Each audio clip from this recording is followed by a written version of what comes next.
নমস্কার বন্ধুরা, আবারও এক নতুন গল্প নিয়ে হাজির হলাম আমি মামুনি।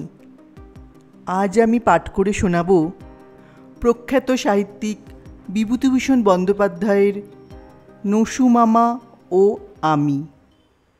ছেলে মানুষ তখন আমি, 8 বছর বয়স। দিদিমা বলতেন, তোর বিয়ে দিয়ে দেব ওই অতুলের সঙ্গে। মামার বাড়িতে মানুষ, বাবা ছিলেন ঘর জামাই। এসব অবশ্যই আরও বড় হলে বুঝেছিলাম। অতুল আমার দিদিমার সইয়ের ছেলে। কোথায় পড়ে, বেশ লম্বা মতো আধফর্সা গোছের ছেলেটা। আমাদের রান্নাঘরে বসে দিদিমার সঙ্গে আড্ডা দিত। অতুলকে আমার পছন্দ হতো না, কেমন ধারা যেন কথাবার্তা।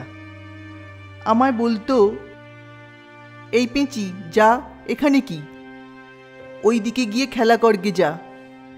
কখনো বলতো, অমন দুষ্টুমি করবি তো বাঁশবনে লম্বা শেয়ালটা আছে, তার মুখে ফেলে দিয়ে আসবো বলে দিচ্ছি।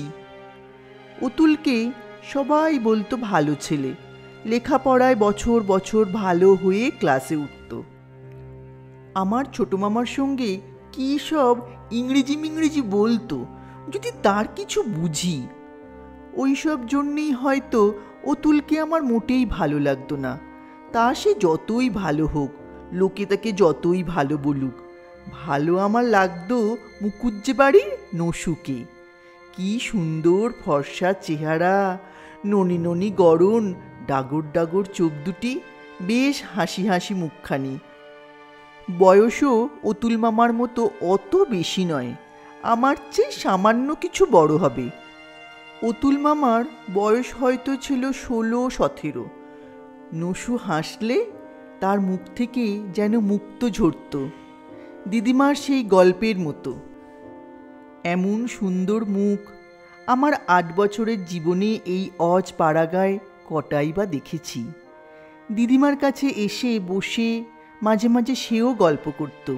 সে যা বলতো তা যেন মধুর, অতি মধুর।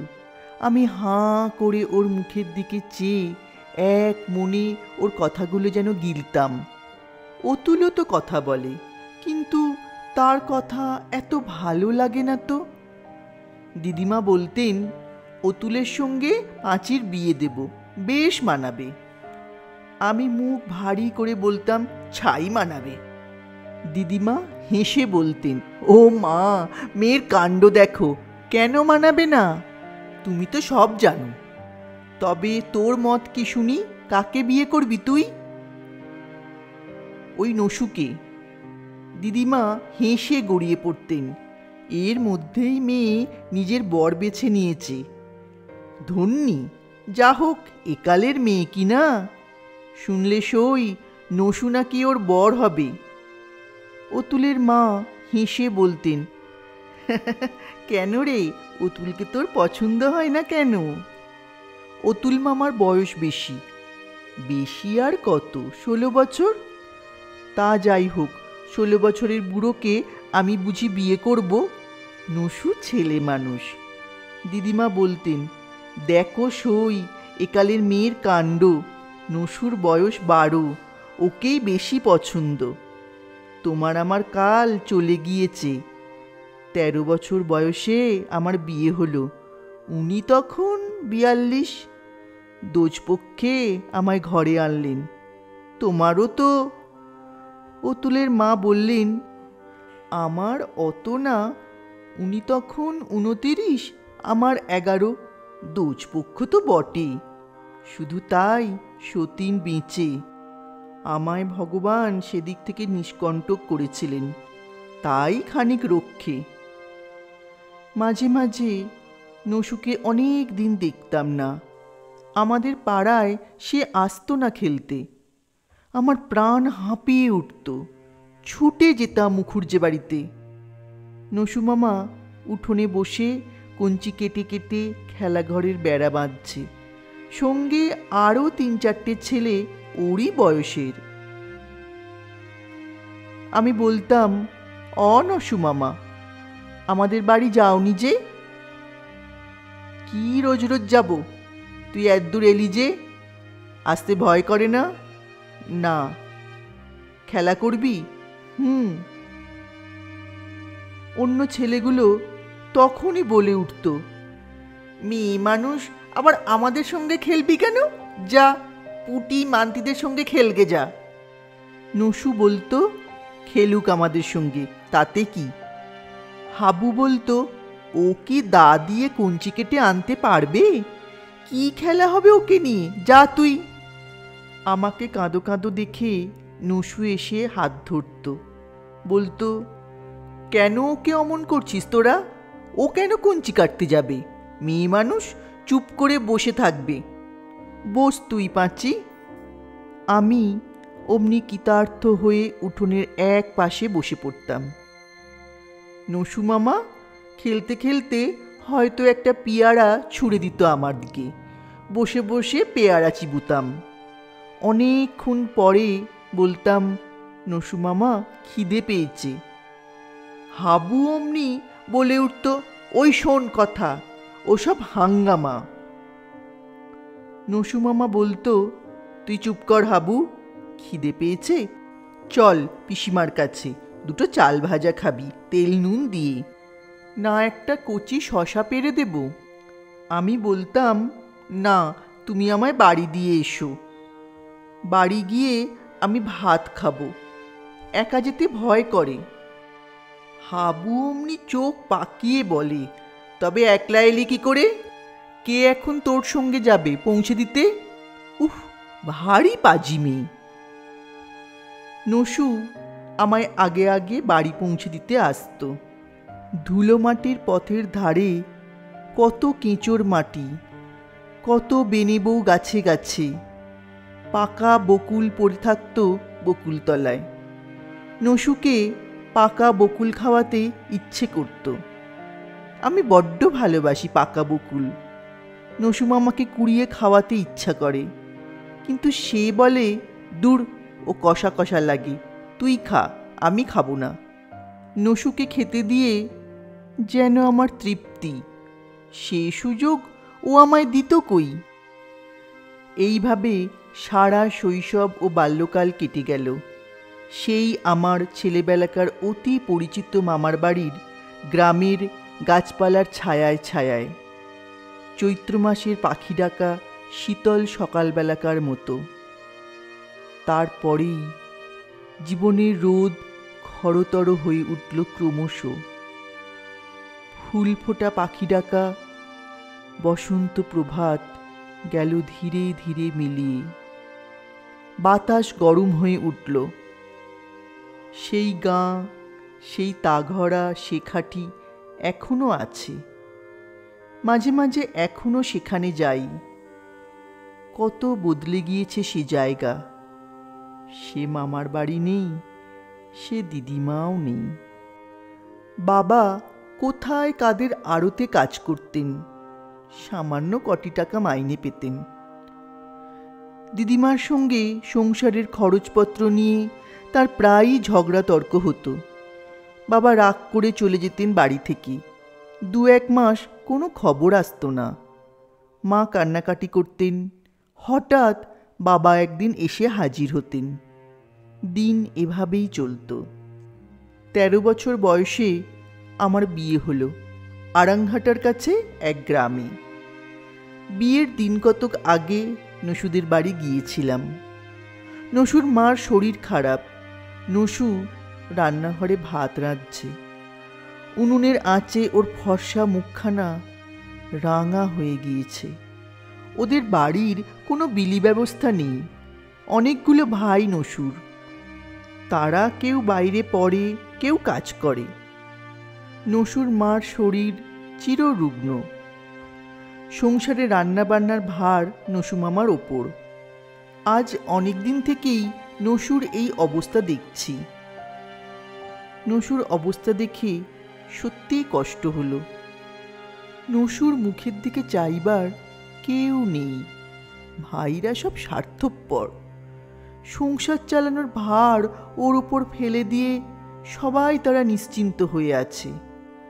নসু মামা আমায় দেখে হেসে বললে, আয় পাঁচি, বস। কাল দই পেতেছিলাম, দইটা বসেনি। উনুনের পাড়ে রেখে দেব, কি বলিস? যত সব মেয়েলি গল্প নসুর, সাধে কি ওকে সকলে বলে জনার্দন মুখুজ্জের বিধবা মেয়ে? আমাকে বললে, কাল বুঝলি একখাটা মুগের ডাল ভাজলাম, ভাঙলাম। বেলা গেল ডালডুল করতে, গা হাত পা ব্যথা।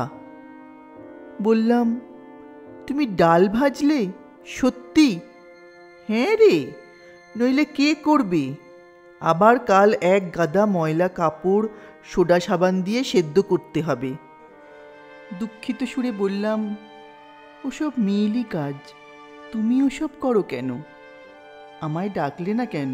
আমি ডাল ভেজে দিতাম। নসু বললে, আহা, আমি না পারি কি? তোকে আবার ডাকতে যাব কেন? লেখাপড়া করবে না নসু মামা? এসব কাজ কি তোমার সাজে? পুরুষ মানুষ, লেখাপড়া করো। আমায় কে পড়াবে? দাদারা এক পয়সা দেবে না। তাছাড়া মার শরীর খারাপ, আমি বাড়ি থেকে গেলে রান্নাবান্না কে করে বল? পড়বার খরচ জুটলেও আমার পড়া হতো না। আমি বসে বসে ওর কুটনো কুটে দিলাম, আমার বিয়ের কথা বললাম। নসু মামা বিশেষ কোনো আগ্রহ প্রকাশ করল না। ও যদি একটুও আগ্রহ প্রকাশ করত, শুনতো কোথায় আমার বিয়ে হচ্ছে ইত্যাদি, তাহলে আমার ভালো লাগতো। কিন্তু না, সে সুখ আমার অদৃষ্টে নেই। নসু মামা একটা কথাও জিজ্ঞেস করলে না সে সম্বন্ধে। আমার বিয়ে রাত্রে নসু মামা নেমন্তন্ন খেয়ে এলো পেট পুড়ে, কিন্তু না এলো একবার বিয়ে দেখতে, না একবার বাসর ঘরে উঁকি মেরে দেখতে। আমার মনটা যেন কেমন ফাঁকা ফাঁকা। ও যদি আসতো তবে খুব ভালো লাগতো। মনের মধ্যে ডুব দেবার বয়স আমার নয় তখন, তবুও কি যেন একটা হয়ে গেল। এত বাজনা, এত খাবার দাবার, এত লোকজনের যাতায়াত, আমার নতুন কাপড় জামা, কিছুই ভালো লাগলো না। মনে উৎসাহ নেই। আগেই বলেছি আমার বিয়ে হয়েছিল আরাংঘাটার কাছে শিকারপুরে। স্বামীর বয়সও 17-18 বেশি নয়, রোগা চেহারা, মাথার চুল ওঠা। বিয়ের পরে জানা গেল স্বামী ম্যালেরিয়ার পুরানো রোগী, মাসে 2 বার ম্যালেরিয়ার জ্বর বাঁধা আছেই। আরাংঘাটার যুগলকিশোর ঠাকুরের মেলার সময় ময়রার দোকান খোলেন আমার খুড়শ্বশুর। স্বামী তাড়ু দিয়ে সন্দেশ মুড়কি ভিয়েন করেন। শ্বশুর বাড়িতে যাওয়ার সময় মনে খানিকটা কৌতূহল নিয়ে যে না গিয়েছিলাম এমন নয়। না জানি কেমন বাড়িঘর, কেমন খাওয়া দাওয়া। গিয়ে দেখি পুরনো আমলের ইট বের করা কোঠা বাড়ি, 2টি মাত্র ঘর, ছোট একটা বারান্দা। তবে সব ঘরগুলির সামনে শান বাঁধানো টানা রোয়াক, এবং রান্নাঘরটিও কোঠা। খুব বড় একটা আম গাছ সমস্ত বাড়ির উঠোন জুড়ে ঘুপসি করে রেখেছে। আমার শাশুড়ি গর্বের সুরে বললেন, আমের সময় তো আসছে, দেখো বৌমা, এমন আম এ অঞ্চলে নেই। আমার বাগানে যা আছে ডাকসাইটের বাগানে। কর্তা করে রেখে গিয়েছেন, এস্তক গোয়ারি, এস্তক শান্তিপুর, কোথা থেকে না কলমে চারা এনে পুঁতেছেন। আমের সময় এলো, কোথা থেকে ব্যাপারীরা এসে বাগান কিনে নিল। 2-1 ঝুড়ি আম যা বাড়ি এলো তার থেকে দুটো একটা জুটলো আমার ভাগ্যে। শাশুড়ি নিতান্ত বাজে কথা বলেননি, ভালো। স্বামীর সঙ্গে আলাপ জমল, মন্দ নয়। ক্রমেই তাকে ভালো লাগলো। আমায় বললেন, তুমি কি খেতে ভালোবাসো? আমি লজ্জা টজ্জার ধার ধারিনি, বলে ফেললাম, তেলে ভাজা খাবার। স্বামী বললেন, দূর, অমন বোকা মেয়ে কেন, ভালো খাবারের নাম করো। গজা, জিলিপি, কেন খাজা? সে আবার কি গা, আমাদের গাঁয়ে শুনিনি তো। উনি হো হো করে হেসে বললেন, পাড়া গিয়ে ভূত, আমাদের এ শহর বাজার জায়গা, কাল খাজা আনবো লুকিয়ে, কিন্তু সাবধান, মা যেন টের না পায়, বকবে। আমি নিজে খাজা ভিয়েন করি। সেই থেকে মাঝে মাঝে স্বামী লুকিয়ে খাবার আনেন, কোনোদিন খাজা, কোনোদিন মিহিদানা। আমরা দুজনে লুকিয়ে খাই।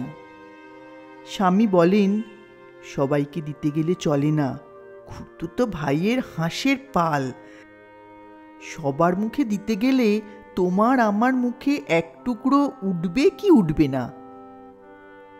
শ্বশুর বাড়ি ভালো লাগলো না বটে, তবে স্বামীকে কিছুটা ভালো লাগলো এই খাবার খাওয়া থেকে।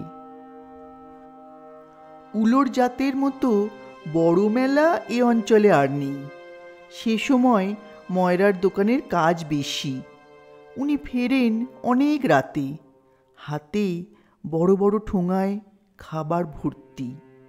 উনি হেসে বলতেন, খাও খাও, খুব খাও, এসো, আমরা দুজনে পেট ভরে খাই। একদিন কি করে খুড়শ্বশুর টের পেলেন লুকিয়ে খাবার আনার ব্যাপারটা। এ নিয়ে খুব ঝগড়া হলো বাড়িতে। আমাকে আর ওকে যথেষ্ট অপমান, গালি গালাজ সহ্য করতে হলো। খুড়শ্বশুর বললেন, অমন নোলায় স্বাদ ঝাঁটা মারি, লুকিয়ে লুকিয়ে খাবার খেয়ে দোকানটাকে শেষ করে দিলে গা। এমন অলক্ষী বউ তো কখনো দেখিও নি, শুনিও নি। লজ্জাও করে না গুরুজনকে লুকিয়ে লুকিয়ে খেতে। স্বামীকে রাত্রে বললাম, আর ওসব এনো না, দেখো তো কি কাণ্ড বাঁধালে। স্বামী বললেন, না, আনবে না। আমায় কি মাইনে দেয় কাকা? বিনি মাইনে চাকর তো করে রেখেছে, পেটি দুটো খাবো না, ঠিক আনবো লুকিয়ে। তুমি দেখো কেমন করে ধরে কাকা, তা দেখব। স্বামীর শরীর ভালো নয়, অথচ ঘোর পেটুক। আমার কথা শুনতেন না। খাবার চুরি বন্ধ হলো না। রোজ রাত্রে এক গাদা বাসি লুচি আর রসগোল্লার রস আনেন, নিজে খান, আমাকেও যথেষ্ট দেন। ওর পেটের অসুখ ছাড়ে না। আমার বারণ শোনেন না মোটে।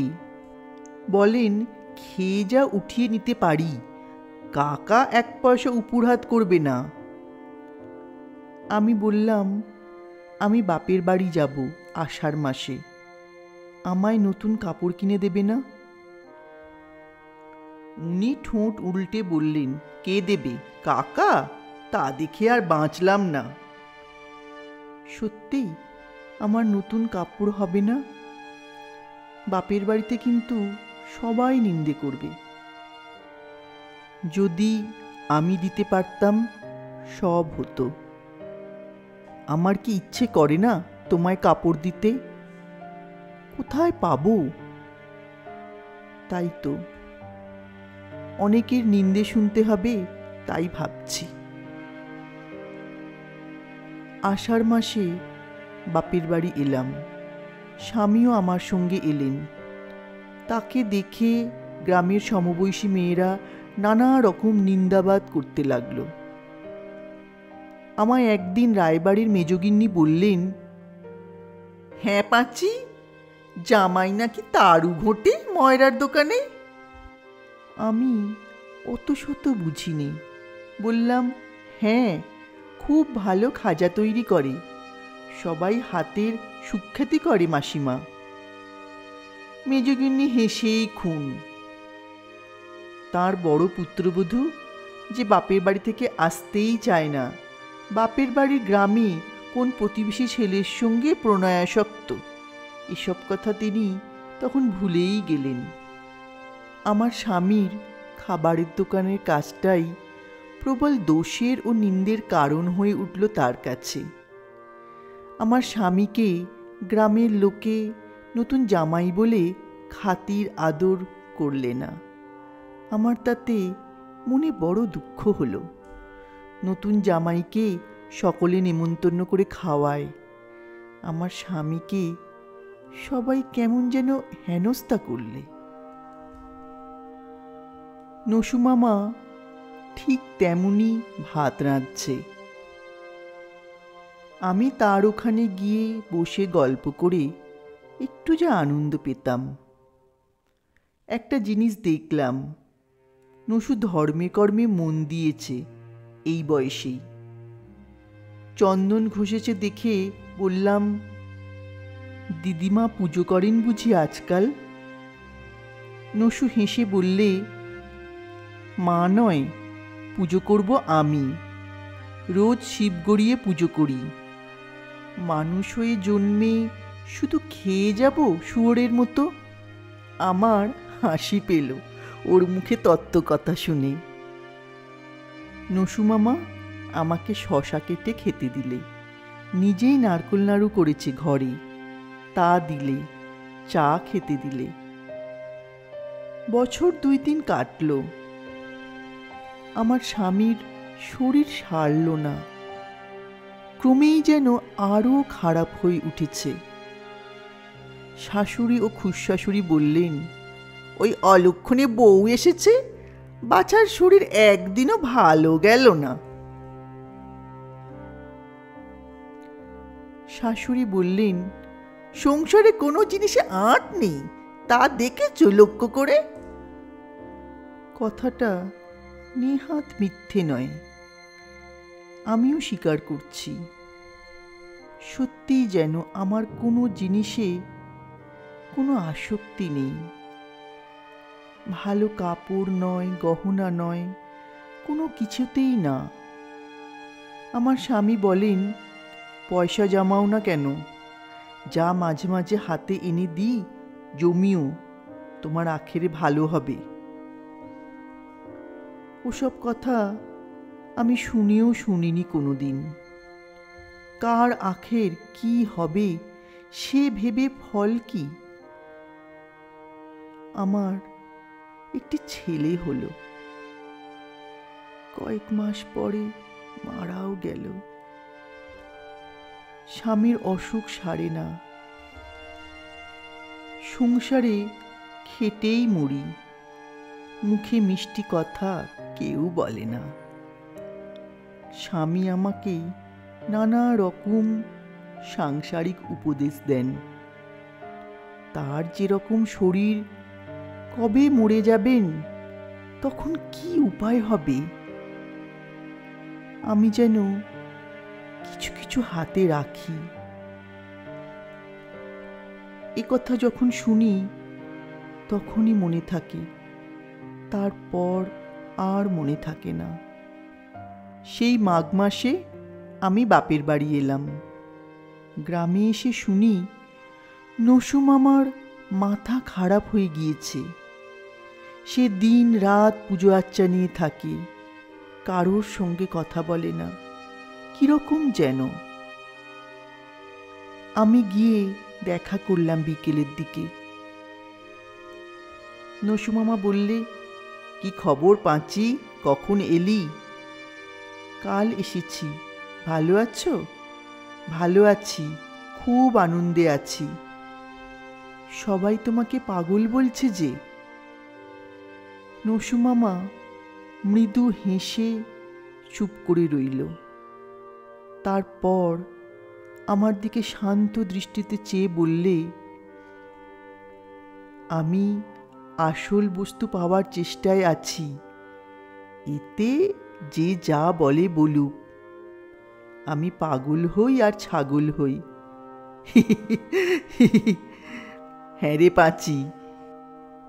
শেষের কথাগুলো আমার কানে একটু অসংলগ্ন মতো ঠেকলেও নসু মামার ওপর আমার শ্রদ্ধা বেড়ে গেল। কি যেন একটা ওর মধ্যে আমি পেলাম, যা সাধারণ মানুষের মধ্যে দেখিনি। ওর মুখের চেহারা যেন অন্যরকম হয়ে গিয়েছে। লোকে টাকা কড়ি ঘর জমি আঁকড়ে পড়ে আছে দেখেছি, আমার চারপাশে খুড়শাশুড়িকে দেখেছি। গাছের সামান্য একটা আম যদি গাছের তলা থেকে কোনো বাড়ির ছেলে কুড়িয়ে নিয়ে যায়, তবে ঝগড়া করে পাড়া মাত করেন। গাঁয়ের মধ্যে দেখেছি 1 হাত জমি হয়তো এগিয়ে বেড়া দিয়েছে কেউ, তাই নিয়ে মামলা মোকদ্দমা 2-3 বছর ধরে চলছে। এমন আবহাওয়ার মধ্যে নসু মামা মানুষ হয়েও স্বতন্ত্র। ওর কাপড় চোপড়ে, খাওয়ার বিষয় আশয় কোনো আসক্তি নেই। পৈতৃক বিষয় আছে, কিন্তু ভাইদের দিয়ে বসে আছে সর্বস্ব, একটা পয়সাও চায় না। আমার স্বামী এসে 2-4 দিন রইলেন। স্বামীর ওপর আমার কেমন যেন একটা মায়া হয়। এর মুখের দিকে কেউ চায় না, আমার শাশুড়ি ছাড়া। তাও তিনি বুড়ো হয়েছেন, দেওরের কাছে কোনো কথা তার খাটে না। আমাদের গ্রামেও তার তেমন খাতির যত্ন নেই। বললেন এই গাঁয়ে একটা ঘর করলে ভালো হয়। আমি বললাম, কেন শ্বশুরবাড়ি বাস করবে? কেউ কিছু বলবে না? বলুক গে, কাকার ওখানে আর ভালো লাগে না। দেখো ভেবে, তোমাদের গাঁয়ের লোকগুলো যেন কেমন কেমন, ভালো করে কথাই বলে না। আমার রাগ হলো। বললাম, তারু ভোঁটা জামাইকে কে খাতির করবে শুনি? স্বামী হেসে চোখ টিপে বললেন, রোজ রোজ রাত্রে খাজা খাবার সময় তো খুব ভালো লাগে। 2-1 দিন পরে উনি চলে গেলেন।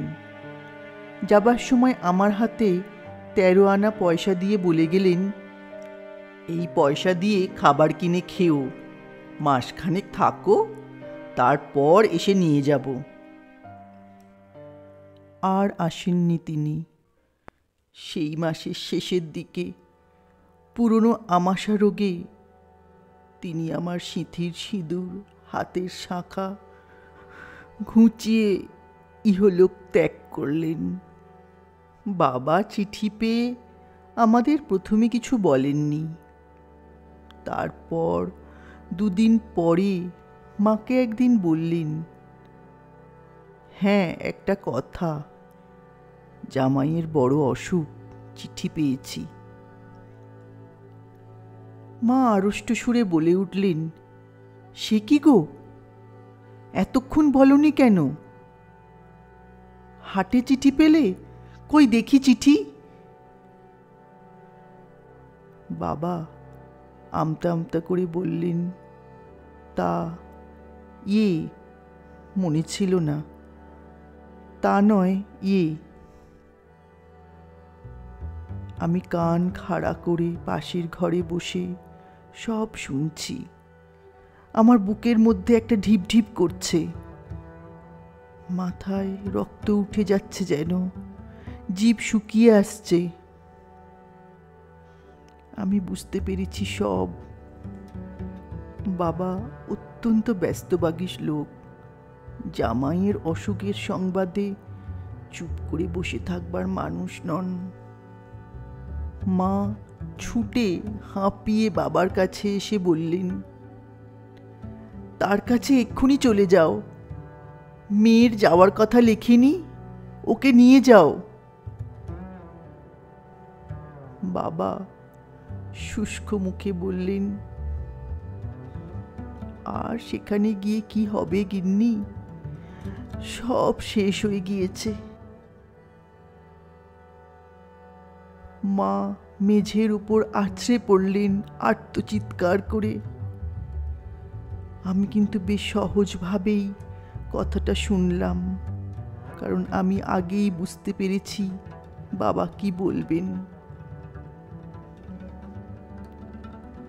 এইভাবে আমার বিবাহিত জীবনের ইতি হয়ে গেল। কি করব, আমার অদৃষ্ট। বাবা তো বুড়ো হাবড়া স্বামীর হাতে আমায় দেননি, ছোকরা দেখেই দিয়েছিলেন। আমার কপালের লেখা, কারো দোষ নেই। আমার কিন্তু বিশেষ কোনো দুঃখ নেই মনে। বিশেষ কিছু যে হারিয়েছি, বিশেষ কোনো অভাববোধ নেই। লোকে বলছে আমার নাকি সর্বনাশ হয়ে গেল। কি সর্বনাশ হলো কিছুই বুঝতে পারছি না। মাছ খেতে পারবো না, নাই বা পেলাম।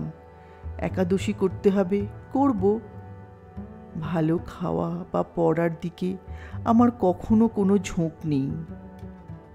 তবে মানুষটার উপর মায়া জন্মেছিল বটে, তাকে আর দেখতে পাবো না, এইটুকুই যা কষ্ট। বিধবা হওয়ার পরে আমি অনেকবার শ্বশুর বাড়ি গেলাম। শাশুড়ির সেবা করি। মুখরা জায়ের সংসারে পুত্রহীন বৃদ্ধার বড় কষ্ট। যত দূর পারি সেটুকু ঘোচাবার চেষ্টা করি। একাদশীর দিন শাশুড়ি বয়ে নিরুম্ব উপবাস করি। সন্ধ্যার সময় তার পায়ে তেল মালিশ করি।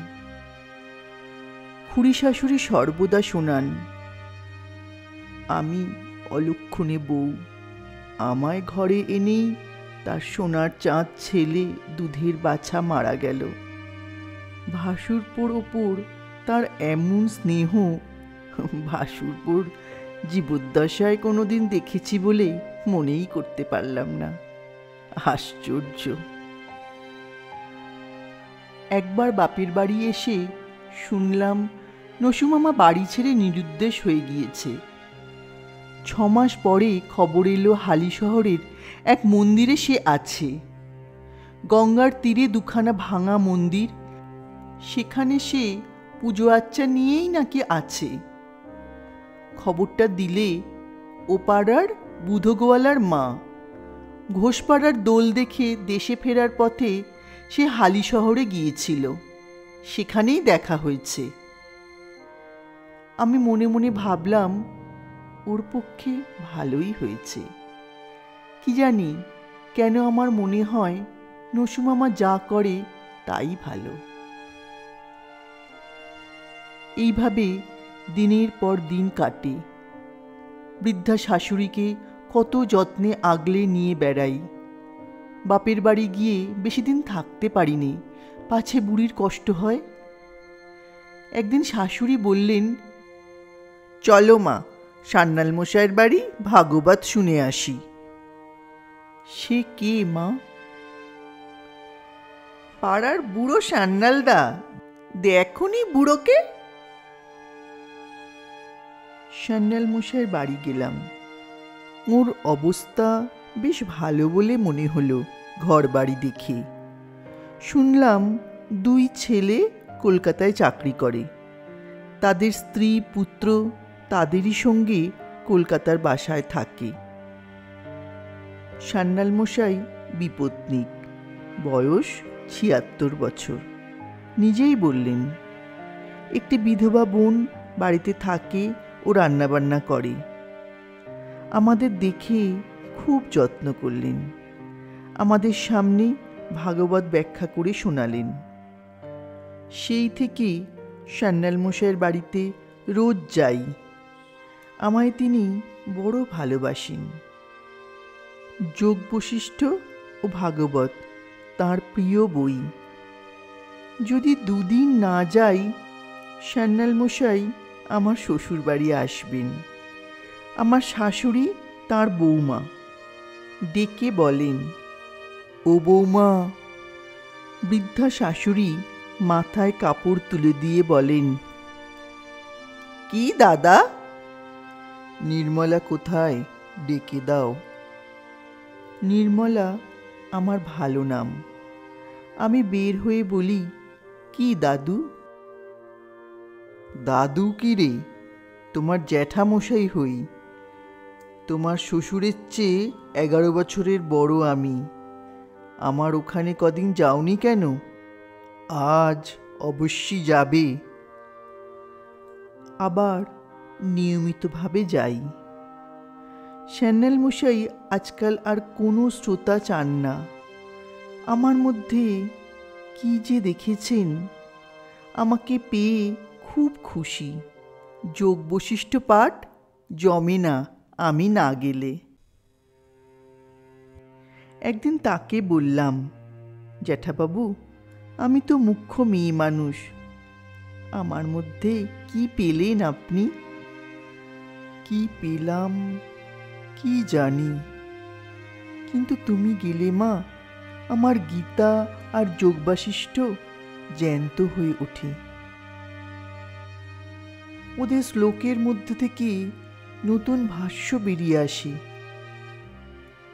আনন্দ যদি শাস্ত্র আলোচনার উদ্দেশ্য হয়, তবে সেটা 16 আনায় পাই তুমি আসলে মা।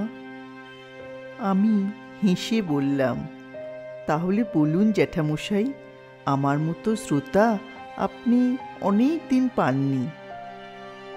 সত্য কথা মা, এতদিন জানতাম না যে লোককে শুনিয়ে এত আনন্দ হয়। নিজেই চর্চা করতাম এই পর্যন্ত, আজ কিন্তু অন্যরকম শুনছি। উপযুক্ত শ্রোতা পেলে আমারও ভালো লাগে বলেই যাই। কেমন যেন মন বদলে যাচ্ছে। যে মন আমার কোনো কালেই সংসারে ছিল না, তা আরও নিরাসক্ত হয়ে পড়েছে। বন্ধনের মধ্যে কেবল বৃদ্ধা শাশুড়ি। বৃদ্ধা কাঁদেন, আমি বসে যোগ বশিষ্ঠের উপদেশ শোনাই, কিন্তু তাতে তার মন ভিজে না। ঘোর বিষয়ী মন। এ বয়সেও কাঁঠালের ভাগ নিয়ে, সজনে ডাঁটার ভাগ নিয়ে খুড়শাশুড়ির সঙ্গে ঝগড়া। আমি বলি, মা, কি হবে আপনার এঁচোড় আর সজনে ডাঁটা চুলচেরা ভাগে? ওর কি সার্থকতা? ভগবানের নাম করুন। বাতাবি লেবু ফুটল ফাগুন মাসে। পথে পথে অপূর্ব সুগন্ধ ছড়িয়েছে। ঘিঁটু ফুলে বাঁশবনের তলা ভর্তি হয়ে গেল। কোকিলের ডাকে মন উদাস হয়ে ওঠে। কত কথা ভাবি, বাল্যকালের কথা, মা বাবার কথা, স্বামীর কথা। জীবনে কিছু না পেয়ে যেন সব কিছু পেয়েছি। যদি কোনো হিসাবি বিষয়ী লোক বলে, কি পেয়েছো, হিসেব দেখাও, হয়তো কিছুই দেখাতে পারবো না। কারণ বাইরে আমার অর্ধমলিন সরু পাড় ধুতি আর দুগাছা অতি সরু বিবর্ণ সোনার চুড়ির মধ্যে কেউ কোনো লাভের সন্ধানই খুঁজে পাবে না। আমার মন বলে, কি এক জিনিসের ঠিকানা মিলেছে, যার দরুন অফুরন্ত আনন্দের ভাণ্ডার আজ আমার কাছে খোলা। অন্য সব কিছু যেন তুচ্ছ হয়ে গিয়েছে। একদিন আমার শাশুড়ি বললেন, অবৌমা, তোমাদের গাঁয়ের কে একটি ছেলে আমাদের গ্রামের হরিকুলুর বাড়িতে এসে চাকরি করছে। বামুনের ছেলে, দিব্যি চেহারা, কিন্তু বাপু কুলু বাড়িতে জল তোলে, গরুর জাপ কাটে, এ আবার কেমন কথা? বড্ড গরিব বোধ হয়। আমি দেখিনি, কে কাল বলছিল ঘাটে, বললে বৌমার দেশের লোক। যেদিন শুনলাম সেদিনই পথে নসু মামার সঙ্গে দেখা, কিন্তু প্রথমটা চিনতে পারিনি। নসু মামার মাথায় বড় বড় চুল, পরনে শাড়ি, আধঘোমটা দেওয়া, হাতে কাঁচের চুড়ি, মেয়েলি বেশ, অথচ মুখে ঈষৎ গোঁফ দাড়ি। আমার হাসি পেল ওর অপরূপ বেশ দেখে। আমায় দেখে মেয়েলি সুরে বললে, ও পাঁচি, ভালো আছিস তো ভাই? আমি অবাক হয়ে বললাম, তোমার এ কি বেশ নসু মামা? নসু মামা অদ্ভুত হাসি হেসে বললে, এই থাকলেই হলো একরকম। তুমি নাকি কুলুবাড়ির বাসন মাজো, জল তোলো, দোষ কি? তুমি যা ভালো বোঝো। বৃদ্ধা শাশুড়ি সেই শ্রাবণ মাসে দেহ রাখলেন। দিন দশেকের জ্বরে ভুগে গভীর রাত্রে মৃত্যুর কিছু পূর্বে অশ্রুভরা চোখে আমার দিকে চেয়ে বললেন, তোমাকে কার কাছে রেখে যাচ্ছি মা? বৃদ্ধার আকুল সুরে মনে ব্যথা বাজল আমার। তার জ্বর শীর্ণ হাত দুটি ধরে বললাম, কেন? আমার সোনার চুড়ি আছে, 1 বিঘে আমন ধানের জমি আছে, ভাবনা কি মা আমার? কিছু ভেবো না আমার জন্যে। বিষয়ী লোককে বিষয়ের ভাষায় সান্ত্বনা দিই। আমি জানি যার কাছে আমি আছি তিনি আমায় কোনো দিন ফেলবেন না, চরণে স্থান দেবেনই। নসু মামার সঙ্গে দেখা আবার একদিন। সে 1 গাদা কাপড় সেদ্ধ নিয়ে ঘাটে যাচ্ছে কাচতে। আমি বললাম, ওসব কাজ আমায় দাও নসু মামা, আমি তোমায় করতে দেব না। জোর করে সেগুলি তার কাছ থেকে নিয়ে নিজে কেচে দিলাম। আমার চোখের সামনে ওসব খাটুনি খাটতে দেব না ওকে। বললাম, হরিকুলোর বাড়ি গোয়াল পরিষ্কার আমি করে দেব। না পাঁচি, লক্ষ্মীটি, লোকে কি বলবে? আমি গ্রাহ্য করিনি।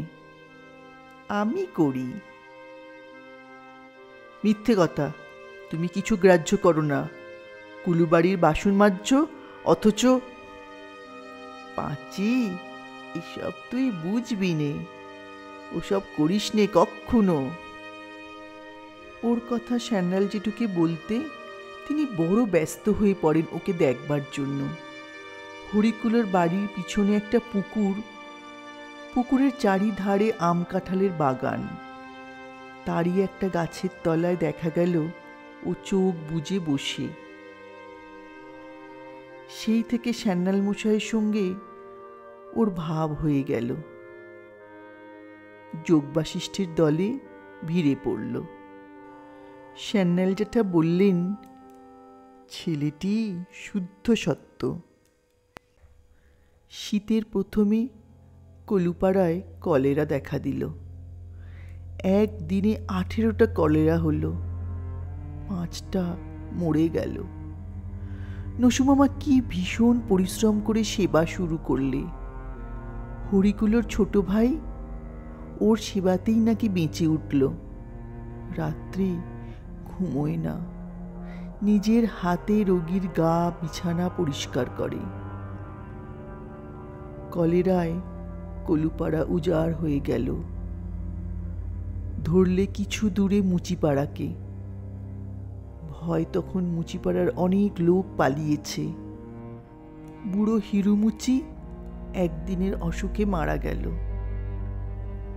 কিন্তু তখন এমন ভয় হয়ে গিয়েছে সকলের, মরা ঘরের মধ্যেই পড়ে রইল সারা দিন, কেউ ফেলতে চায় না। সন্ধ্যের পর নসুমামা একা গিয়ে ঠ্যাঙে দড়ি বেঁধে সেই মরা ফেলে দিয়ে এলো খালের ধারে শ্মশানে। যোগবাশিষ্ঠের আসরে এ কথা শুনে আমি উত্তেজিত হয়ে উঠলাম। আমিও যাব, নসুমামাকে সাহায্য করব। লোকে যে যা বলে বলুক গে। জ্যাঠামশাই হেসে বললেন, মা, এই কাজ তোমার নসুমামার, তোমার জন্যে নয়।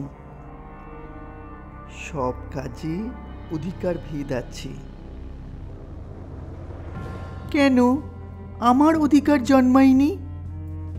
তোমার বুড়ো শাশুড়ি মরে গিয়েছে, জগতে আরও কি বুড়ো হাবড়া নেই?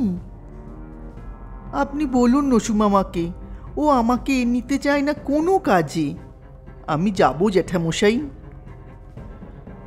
এই অবস্থায় হঠাৎ একদিন নসুমামা গ্রাম ছেড়ে চলে গেল। কুলুপাড়ার সবাই হায় হায় করতে লাগলো। খুড়শাশুড়ি বললেন, ভালোই হলো চলে গেল, সুবুদ্ধি হয়েছে। বামুনের মুখ অমন করে হাসাতে হয়, ছি ছি। তারপর মুখ টিপে হেসে বললেন, বৌমার বাপের বাড়ির লোক, খুব কষ্ট হচ্ছে বৌমা তোমার না? যখন তখন দেখা হতো, অন্য গাঁ থাকতে এই গায়ে এসেছিল সেই জন্যেই হয়তো। তবু তো দেশের ঘরের লোক আছে একটা। ছিলে খোলা ধনুকের মতো শটাং সোজা হয়ে বলে উঠি, নিশ্চয়ই আমার কষ্ট তো হবারই কথা। হরিকুলু একদিন সান্যাল জেঠার কাছে বললি, অমন মানুষ হয় না। ছোট ভাইটা বেঁচে উঠল, পায়ে ধরতে গেলাম, বলি তুমি ব্রাহ্মণ, আমার ঘরে হেনস্তার কাজ আর করতে দেব না। 2 মাসের মাইনে বাকি, একটা পয়সাও নিয়ে গেল না যাবার সময়। হঠাৎ পালিয়ে গেলেন, আমায় যেন ক্ষমা করেন তিনি। হাত জুড়ে সে উদ্দেশ্যে প্রণাম করলে। আবার ফাল্গুনে বনে বনে ফুল ফুটেছে, আবার কোকিলের ডাক পথে পথে, মুচুকুন্দ চাঁপার সুগন্ধে ঘাটে রানা ভুরভুর করে। আমি একদিকে যেন সম্পূর্ণ নিঃস্ব। জ্যাঠামশাইয়ের বৈঠকখানায় যোগবাশিষ্ঠ শুনতে যাই রোজ বিকেলে। সম্পূর্ণ নিঃস্ব হয়েই, রিক্ত হয়ে বোধহয় সেখানে পৌঁছতে হয়। অসংখ্য ধন্যবাদ বন্ধুরা সম্পূর্ণ গল্পটি শোনার জন্য। লেখক খুব সুন্দর করে লিখেছেন, সম্পূর্ণ নিঃস্ব হয়ে এই পার্থিব জগতে সম্পূর্ণ একা হয়ে ঈশ্বরের চরণে নিজেকে সঁপে দেওয়া যায়, পিছুটান রাখলে চলবে না। আপনারা প্লিজ আমাকে জানাবেন আপনাদের কেমন লাগলো এই সুন্দর গল্পটি। খুব শিগগিরই আরেকটি নতুন গল্প নিয়ে ফিরে আসছি। ততক্ষণ আপনারা সবাই ভালো থাকুন, সুস্থ থাকুন, ঈশ্বরের কাছে এই প্রার্থনাই জানাই। অসংখ্য ধন্যবাদ। নমস্কার।